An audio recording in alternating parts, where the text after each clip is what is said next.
Welcome to Influential Entrepreneurs, bringing you interviews with elite business leaders and experts, sharing tips and strategies for elevating your business to the next level. Here's your host, Mike Saunders. Hello and welcome to this episode of Influential Entrepreneurs. This is Mike Saunders, the Authority Positioning Coach. Today we have back with us Leslie Kaz, who's the president and founder with Syndicated Insurance Agency, and we'll be talking about choosing the right Medicare advisor. Leslie, welcome back to the program. Thank you. My pleasure being here today. Hey, I know that this is just like we talked about previously. It is just an unbelievable amount of information to be aware of and then to make sure you're making the right decisions. So choosing the right Medicare advisor, I feel like if you were to stop 100 people on the street age 60 plus and say, did you know that there even is a thing called a Medicare advisor?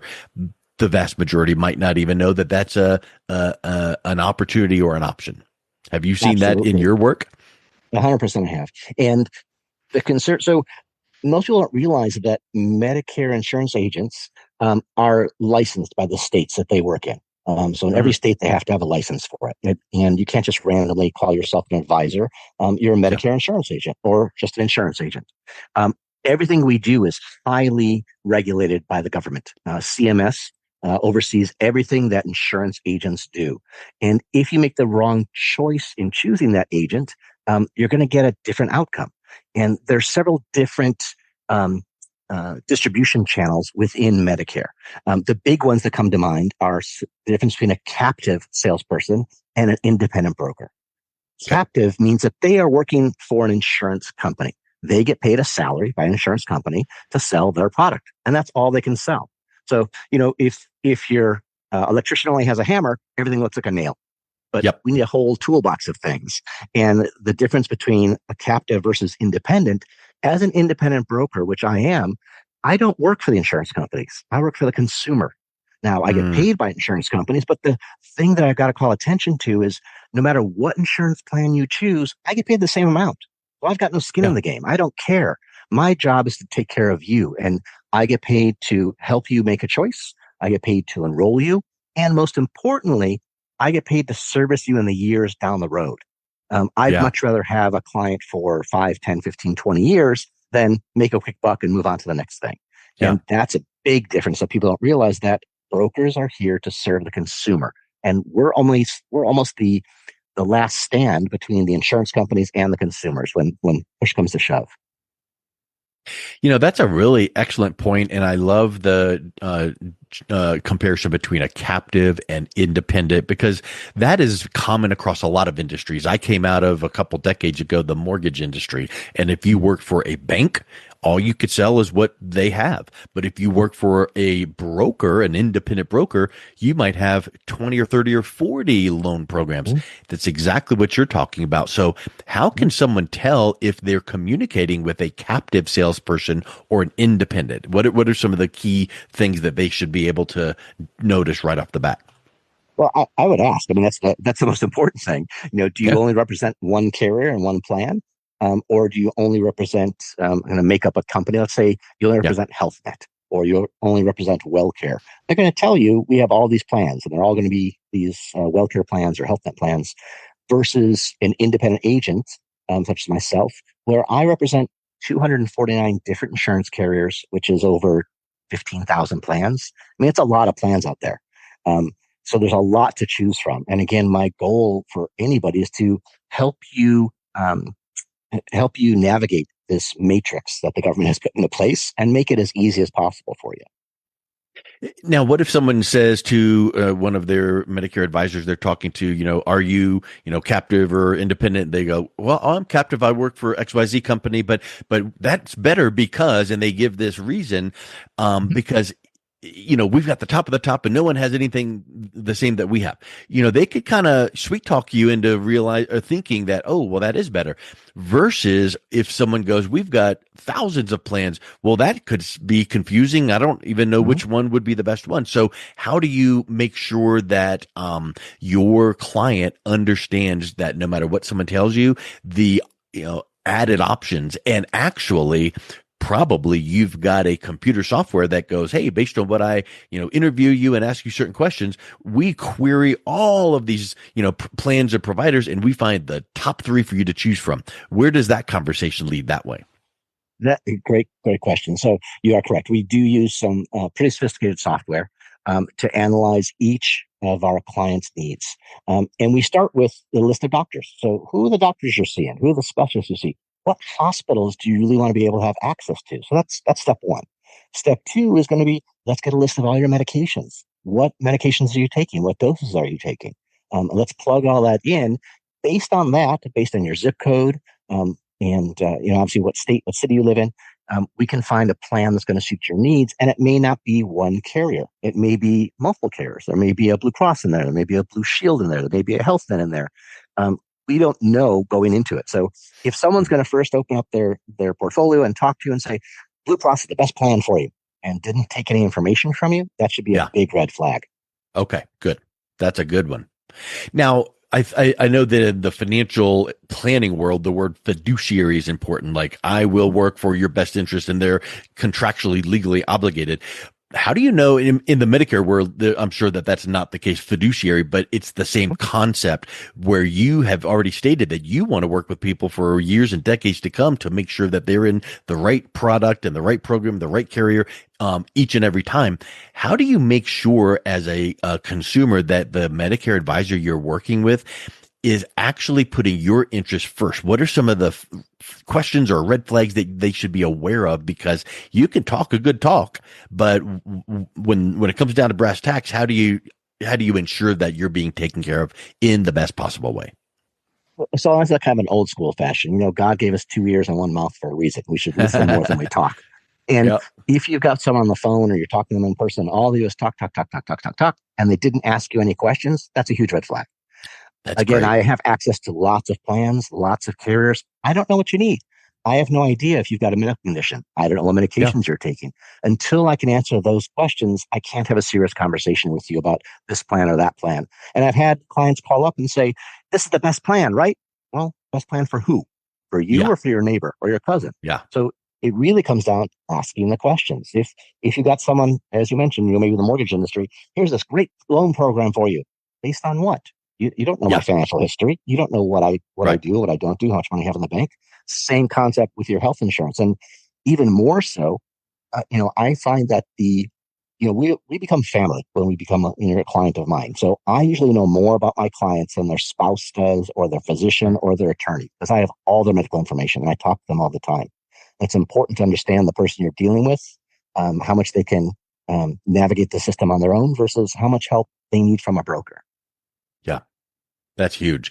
Now, Mhm. let's talk a little bit about what I like to call the KLT factor, the know, like, and trust.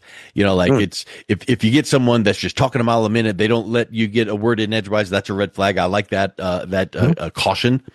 But what questions should someone be asking to maybe gauge credibility and trustworthiness? Because sometimes it's like, I want to know the top 3 zinger questions to ask and just see what that Mhm. advisor answers them, because based on what Leslie told me, they should answer it this way. And if they don't answer it this way, run. That's a great idea. Great question. So the first is, are you captive or are you independent? Do you Hmm. represent a lot of insurance companies or only one? So that's a key component. My preference is not to represent one, but to represent a lot, because we don't know what tool is going to fit your need. The other comes down to experience. How long have you been doing Yeah. this? How long have you been in the Medicare world? For myself, it's over 30 years. So I've got just a little bit of time under my belt dealing with this and seeing all the changes in the marketplace and knowing what's going on politically, as well as with the plan changes. Those are all important things. If a client calls up and says, I think Blue Cross is the best plan, and the person agrees with you, probably hang up the phone and go somewhere else. Okay. That's a good one. Mhm.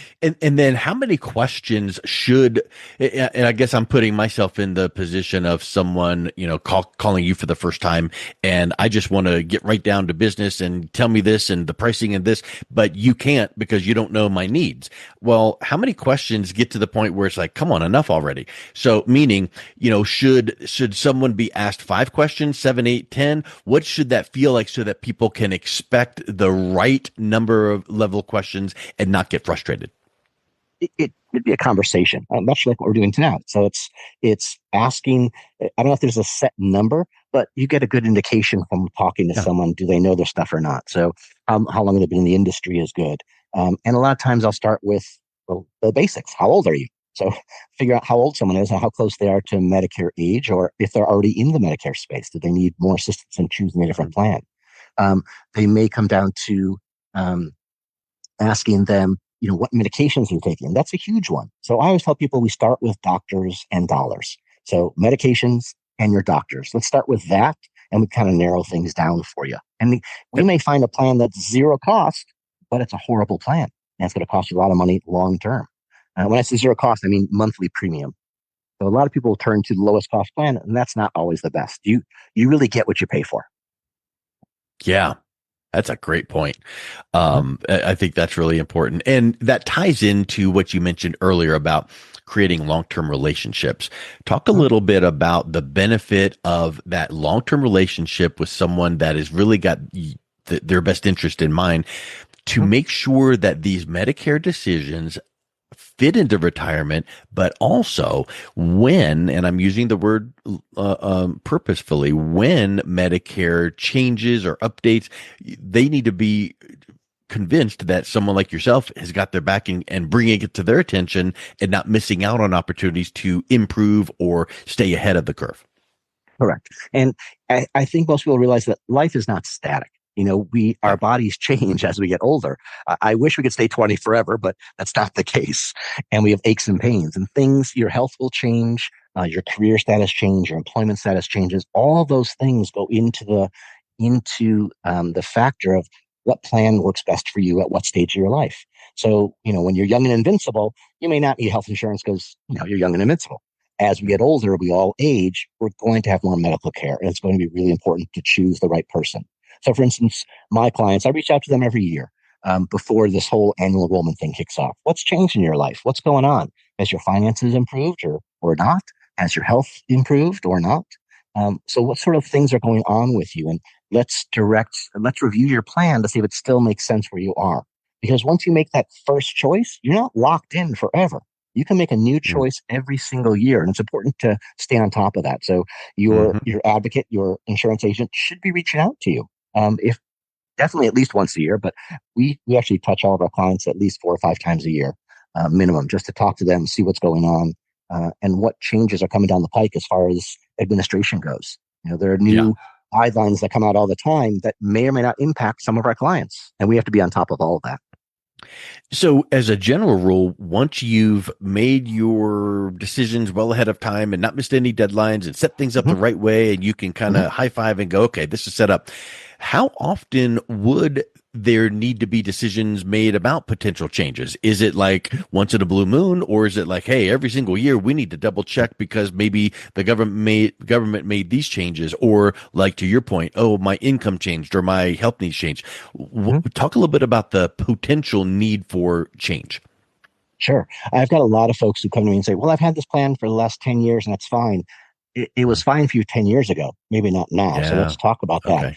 Plans, the great thing about insurance companies is by law, they're mandated to send out what's called an ANOC, ANOC, annual notice of change.